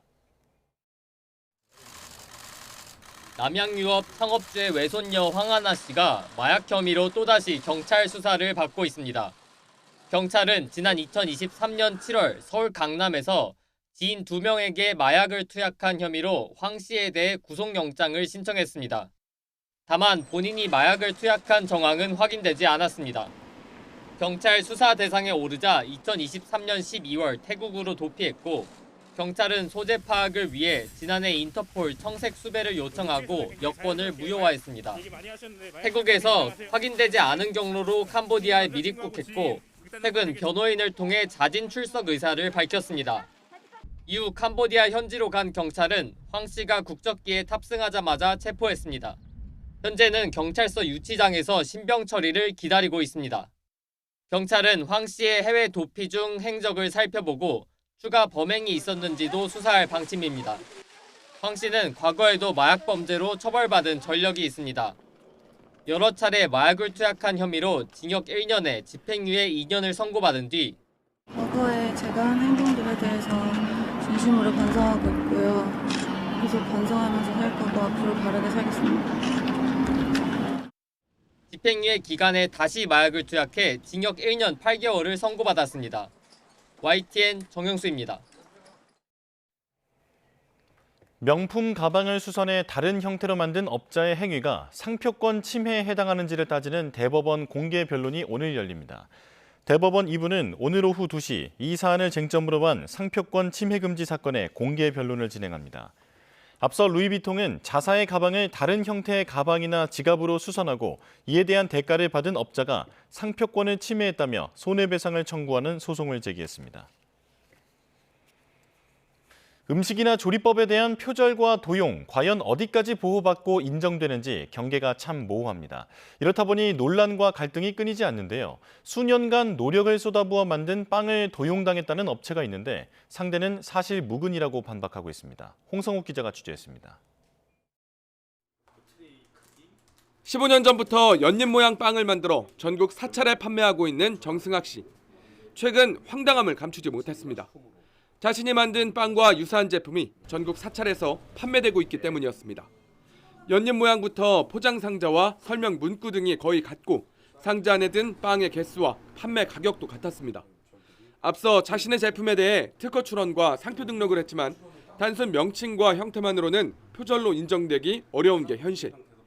제품 출시를 위한 수년 노력은 물거품이 됐고 매출은 반토막이 났습니다. 어떤 창작의 의도는 1도 없이 똑같이 만들어내서 사람들이 오인하고 오해해서 동일회사 제품인 것 마냥 혹은 이 같은 자매품인 것처럼 이렇게 해서 똑같은 제품입니다 하고 이렇게 판매가 되고 있고 그런 면에서 굉장히 좀 속상하고. 비슷한 빵을 출시한 업체는 자체적으로 조리법을 개발했다며 도용과 표절은 아니라고 반박했습니다. 이 가루가 분말이 들어가 있는 거예요. 네. 성분. 네. 그리고 어머니 빵 자체도 모양도 틀리고. 네. 근데 케이스는 종로 케이스, 저희 쓰는 공장의 케이스라는 거는 내가 개발한 것도 아니고. 앞서 대형 프랜차이즈 업체 파리바게트가 감자빵 표절 논란에 휩싸여 판매를 중단하는 등 비슷한 논란은 끊이지 않았습니다. 조리법은 창작 전 단계인 아이디어로 보는 경우가 많고 재료와 성분을 조금만 달리하면 특허 분쟁도 피해갈 수 있기 때문입니다. 하지만 기존 제품과 실질적으로 유사한 디자인이나 표지를 사용해 소비자를 혼동하게 하거나 피해를 발생시키면 처벌받을 수 있습니다. 부정경쟁방지법은 타인이 상당한 시간과 노력을 들여 형성한 상품의 성과나 영업상 신용을 모방하거나 편성하는 행위를 규제하고 있는데 두 상품의 종합적 유사성이 인정되는 경우 기존 업체의 경제적 이익을 침해하는 부정경쟁 행위로 해당될 가능성이 있습니다. 정 씨는 상대 업체를 상대로 부정 경쟁 행위로 인한 손해배상 책임 소송을 준비하고 있습니다. YTN 홍서욱입니다. 겨울철 난방을 켜고 창문을 닫아두는 시간이 길어지면서 실내 공기질이 건강을 위협하고 있습니다. 특히 환기를 자주 하지 않으면 가전제품 속에서 곰팡이와 세균이 급증할 수 있다고 합니다. 오동건 기자가 보도합니다. 추운 겨울철 난방 때문에 환기를 자주 하지 못했던 임문영 씨. 최근 들어 기침이 잦아지는 것을 느꼈습니다. 기침이 많이 나오고 가래도 끼고 좀 그러는 것 같아요. 겨울철에는 창문을 닫은 채 난방을 하는 경우가 많습니다. 이런 환경이 곰팡이와 세균이 자라기 쉬운 조건이 될 수 있습니다. 추운 날씨에 실내 공기 세균을 측정 실험한 논문에 따르면 세균이 가장 많아지는 실내 환경은 27도에 습도 41%로 나타났습니다. 난방을 켜고 창문을 닫은 경우에는 실내 공기 중 세균이 기준치를 14.3% 초과하는 것으로 조사됐습니다. 환기를 줄이고 난방을 많이 하는 겨울철 환경이 실내 공기질을 악화시키는 원인이 될 수 있다는 뜻입니다. 특히 가전제품 내부의 관리가 소홀해지기 쉬워 곰팡이와 세균이 빠르게 번식할 수 있는 조건을 갖추게 됩니다. 실내 공기는 건조하지만은 세탁실이라든가 제품 그 벽면 이런 부분 곰팡이가 많이 있기 때문에 그런 부분에 환기를 제대로 안 해주시면은 제품의 내부에 곰팡이 세균 같들이 많이 증식되어 있습니다. 겨울철에 이 에어컨 관리 무시하기 십상입니다. 그런데 자세히 보면 이 안에 검색 먼지 같은 것이 모두 곰팡이균입니다. 관리가 이루어지지 않았을 때 이 겨울철에 더 공기중으로 확산하기 쉬워지는 것입니다. 겨울철 실내 공기 관리를 위해서는 짧게 자주 환기하고 실내 온도는 20에서 22도로 과도하게 올리지 않는 것이 좋습니다. 습도는 40% 안팎으로 유지하는 것이 중요하고 전자제품에 내장된 살균 기능도 활용하면 도움이 됩니다. 전문적인 청소 서비스나 정기적으로 청소를 받을 수 있는 구독 서비스를 활용하는 것도 하나의 방법이 될 수 있습니다. 겨울철 건강관리, 집안 공기관리부터 시작하는 것이 중요합니다. YTN 오동건입니다. 연말 먹거리 물가가 심상치 않습니다. 밥상에 자주 오르는 달걀은 물론이고 김밥과 칼국수 같은 서민 메뉴 가격도 줄줄이 올랐습니다. 최하영 기자입니다. 잠잠하던 달걀값이 다시 7,000원대를 돌파했습니다. 특란 39 한 판의 평균 소비자 가격은 지난 23일 기준 7,010원입니다. 지난해보다는 0.8%, 평년과 비교하면 8.3%나 비쌉니다. 지난달 소비자 물가지수에서도 달걀은 1년 전보다 7.3% 올라 전체 축산물 상승폭을 웃돌았습니다.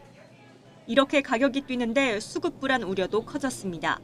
올겨울 산란계 농장에서 발생한 고병원성 조류 인플루엔자는 모두 11건으로 지난해보다 2배 이상 많습니다. 매몰 처분된 산란계는 300만 마리로 하루에 생산되는 달걀 5천만 개의 3에서 4%가 감소한 것으로 추산됩니다. 아직 달걀 수급에는 문제가 없지만 매몰 처분 마리수가 500만 마리를 넘기면 영향이 예상됩니다. 밥상 물가도 비상인데 서울 지역 외식 물가도 들썩이고 있습니다. 김밥과 칼국수, 김치찌개 백반 등 서민 메뉴 8가지가 1년 사이 일제히 올랐습니다. 가장 많이 오른 건 김밥으로 지난달 평균 3,700원으로 5.7% 비싸졌고 칼국수는 9,846원으로 4.9% 올라 만원 돌파를 눈앞에 두고 있습니다. 환율이 높으면 식재료의 수입 가격이 올라가기 때문에 이제 물가에도 영향을 준다 이렇게 볼 수가 있고 인건비라든가 뭐 이러한 관리 비용 인상도 고물가 고환율 기조 속에 연말연시 서민들 지갑 사정은 더욱 팍팍해지고 있습니다. YTN 최하영입니다. 고공행진을 하던 원달러 환율이 외환당국 구두 개입에 1,480원대에서 1,440원대로 급락했습니다. 구두 개입 효력이 과연 얼마나 갈지 시장에 관심이 높아지고 있는데요. 오늘 환율과 주가 흐름 화면으로 직접 보겠습니다. 자, 오늘 코스피와 코스닥 모두 상승 출발하고 있습니다. 그리고 원달러 환율도 1,450원대에서 움직이고 있는데요. 코스피는 0.53% 오른 4,130.37포인트로 개장했습니다. 자, 그리고 코스닥도 보겠습니다. 자, 코스닥은 0.62% 오른 920.90포인트로 출발했는데 현재도 비슷한 수준을 유지하고 있습니다. 뉴욕 증시가 연일 사상 최고치를 경신하면서 산타 랠리가 시작됐다는 기대감이 커지고 있는데요. 오늘 우리 증시에는 어떤 영향이 있을지 주목됩니다. 그리고 지난 24일 외환 당국이 환율에 대한 강력한 개입 의지를 천명하면서 원달러 환율이 3년여 만에 최대폭으로 떨어졌는데 현재도 1,450원대를 유지하고 있습니다. 오늘은 0.1원 오른 1,449.9원에 개장해서 현재는 1,451원을 지나고 있습니다. 개장 상황은 이어지는 뉴스에서 자세히 전해드리겠습니다. 횡보하던 서울 아파트값의 상승폭이 커지며 8주 만에 가장 높은 수준을 기록했습니다. 한강벨트와 강남권을 중심으로 서울 집값이 크게 올랐는데 새롭게 규제 지역으로 묶인 경기도 일부 지역의 상승세도 가팔랐습니다. 손효정 기자입니다. 서울 아파트 평균 매매 가격이 한 주 만에 0.21% 올랐습니다. 최근 한 달 동안 0.1%대 후반에 머물렀던 상승률이 다시 0.2%대에 올라선 겁니다. 8주 만에 최대 상승폭입니다. 강남 3구와 한강 벨트 등 핵심 지역이 가격 상승을 이끌었습니다. 성동구가 한 주 만에 0.34% 오르며 서울 자치구 가운데 최고치를 기록했습니다. 다른 한강 벨트 마포와 광진의 상승폭도 커졌습니다. 송파구 상승률은 0.33%로 한 주 만에 0.5%포인트 확대됐고 강남과 서초, 강동 역시 오름세를 이어갔습니다. 올해 들어 이달 넷째 주까지 서울 아파트값 누계 상승률은 8.48%로 연간 상승률이 19년 만에 최고치를 찍을 전망입니다. 10.15 부동산 대책으로 규제 대상이 된 경기도 일부 지역의 집값은 더 큰 폭으로 뛰어올랐습니다. 용인 수지가 0.08%포인트 오른 0.51%로 나타났고 성남 분당도 0.44%, 전주와 비슷한 상승폭을 유지했습니다. 거래량은 많지 않았지만 여전히 대단지, 역세권과 재건축 추진 단지 위주로 호가가 높아지며 아파트 값을 끌어올리고 있다는 분석입니다. 규제 확대로 인해서 매물이 줄어드는 것은 주요 단지 중심으로 거래가 좀 이루어지면서 그 주요 단지의 가격 상승이 즉 신고가 경신이 이루어지면서 전체적으로 가격을 좀 밀어 올렸다라고. 비수도권 아파트 가격은 0.03% 오르며 8주 연속 상승세를 이어갔습니다. 전국 아파트 전셋값 상승률은 3주째 0.09%를 기록했고 서울은 선호단지 매물 부족으로 0.16% 올랐습니다. YTN 손효정입니다. 성탄절을 맞아 미국 뉴욕은 성대한 축제 분위기가 열렸습니다. 11월과 12월 연말 쇼핑 시즌에 미국인들은 역대 최대인 1조 달러, 우리 돈으로 약 1,450조 원을 지출할 전망입니다. 뉴욕에서 이승윤 특파원입니다. 미국 경제가 극도로 어렵던 대공황 시절부터 꺼지지 않는 희망의 상징으로 매년 성탄절 시즌에 등장하는 록펠러 센터의 초대형 크리스마스 트리. 올해도 수많은 관광객을 불러들이며 성탄절 명소로서 변함없는 위상을 이어갔습니다. 1936년 불황을 즐겁게 이겨내자는 취지로 만들어진 아이스링크에서 스케이트를 타는 뉴요커들의 얼굴엔 미소가 가득합니다. 또 다른 성탄절 명소인 브라이언트 공원 스케이트장에서도 시민들의 얼굴엔 행복한 웃음이 번졌습니다. 추운 겨울철, 인적이 드물어지는 공원에 범죄를 없애고 축제를 즐기자는 취지로 만들어진 겨울 마을은 인기 만점입니다. Oh, actually, this was one of my favorite years. Everything went really well. My Christmas wish is health and happiness for everyone. I think Christmas is the best season in New York, and today is not cold, so it's amazing. 산타클로스와 루돌프 등 세계인들에게 익숙한 성탄절 이미지는 미국 백화점들의 마케팅에서 비롯된 것들이 많습니다. 연말에 성탄절을 통해 공동체 의식을 일깨우면서 성탄절 선물이 사랑의 표현이란 문화가 퍼졌고 이는 연말 대량 소비의 전통으로 자리 잡았습니다.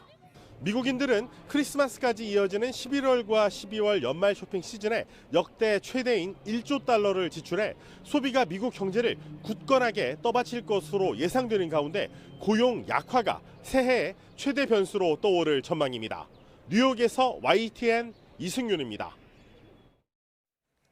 성탄절 전날과 당일 미국 캘리포니아 곳곳에 폭풍우와 뇌우 등 악천후가 덮쳐 2명 이상이 목숨을 잃었습니다. 미국 기상청은 전날 강한 바람을 동반한 폭풍우가 몰아쳐 캘리포니아 남부 산악지대에 127에서 254mm 이상의 비가, 저지대에는 51에서 127mm의 비가 내렸다고 밝혔습니다. 지역 일간 로스앤젤레스 타임스는 전날 LA 국제공항과 버뱅크 공항, 옥스나드, 센타바버라, 애너하임 등 LA 카운티 일대 주요 지역에서 역대 1일 최고 강수량 기록을 경신했다고 전했습니다. 캘리포니아 고속도로 순찰대는 세크라멘토 남부에서 한 운전자가 안전하지 않은 속도로 빗길에서 차를 몰다 미끄러져 전봇대를 들이받는 사고로 숨졌다고 밝혔습니다. 또 샌디에이고에서는 61세 남성이 강풍에 떨어져 내린 나뭇가지에 부딪혀 숨지는 등 악천후로 인한 인명피해도 발생했습니다. 산타클로스가 썰매를 타고 크리스마스 이브에 대한민국의 밤하늘을 날아가는 영상이 미국과 캐나다가 공동 운영하는 북미 항공우주사령부 노라드에 의해 공개됐습니다. 노라드는 우리 시간으로 24일 밤 11시 27분쯤 산타 추적 유튜브 계정을 통해 산타가 서울에 도착해서 한국 전체에 성탄 분위기를 퍼뜨리는 중이라고 발표했습니다. 그러면서 산타 썰매가 남산 서울타워와 여의도 63빌딩, 잠실 롯데 월드타워 등 서울의 랜드마크 근처를 날아가는 영상을 공개했습니다.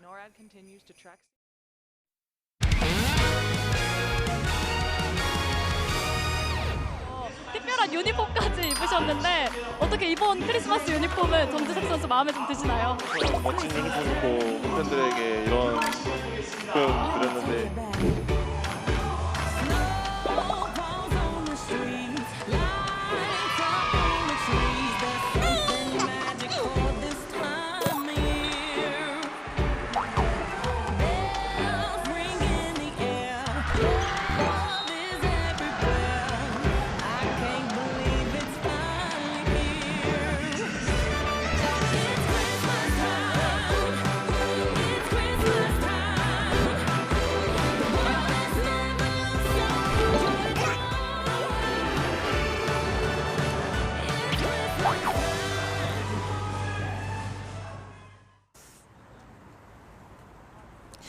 날이 밝아와도 칼바람의 기세는 여전합니다. 서울 아침 기온이 영하 12도 가까이 떨어지면서 올 겨울 들어서 최저 기온을 기록했고요. 지금도 체감 온도는 여전히 영하 18도 안팎에 머물러 있습니다. 저희가 얼마나 추운지 보여드리기 위해서 약 1시간 정도 이 컵라면을 바깥에 꺼내놨었는데 보시는 것처럼 이렇게 모형같이 완전히 굳어버렸습니다. 이렇게 화면에 잘 보이실까요? 이렇게 면에도 살얼음이 붙어 있는데요. 오늘 날씨가 이만큼 춥습니다. 오늘 나오실 때는 보온에 각별히 신경 쓰셔야겠습니다. 현재 전국 대부분 지역에 한파특보가 내려져 있습니다. 일부 지역에는 한파경보도 내려져 있는데요. 오늘 아침 중부를 중심으로 영하 20도 안팎의 냉동고 한파가 기승을 부린 가운데 전국에서 가장 추웠던 곳은 화천 사내면으로 기온이 영하 22.7도까지 떨어졌고요. 체감온도는 무려 영하 35도 선까지 곤두박질했습니다. 낮 기온은 서울이 영하 4도, 대전과 안동 영하 1도가 예상되고요. 체감온도는 이보다 1에서 4도 정도 낮아 춥겠습니다. 호남 서해안은 오늘까지 눈이 더 내리겠습니다. 여전히 울릉도와 독도, 전남 북서부와 제주 산간에 대설특보가 발효 중인 가운데 오전까지 호남 서해안에 1에서 5cm, 전북 서해안에 1cm의 눈이 더 오겠고 오늘 오후까지 울릉도와 독도에 최고 15cm, 제주 산간에는 최고 10cm의 눈이 내려 쌓이겠습니다. 곳곳에 도로 살얼음과 빙판길이 예상돼 미끄럼 사고에 주의해야겠습니다. 또 해안가 주변에서도 안전사고에 유의해야겠는데요. 대부분 해상에 강풍특보가 내려진 가운데 전 해상에는 풍랑특보도 내려져 있습니다. 어제 들이닥친 한파가 오늘 절정에 달하고 있습니다. 서울에는 이번 겨울 첫 동파 경계 단계도 내려진 만큼 동파 사고와 한랭 질환에 더욱 각별한 주의가 필요하겠습니다. 지금까지 광화문에서 YTN 정수연입니다. 네, 뉴스업 금요일 순서 마칩니다. 시청해주신 여러분 고맙습니다.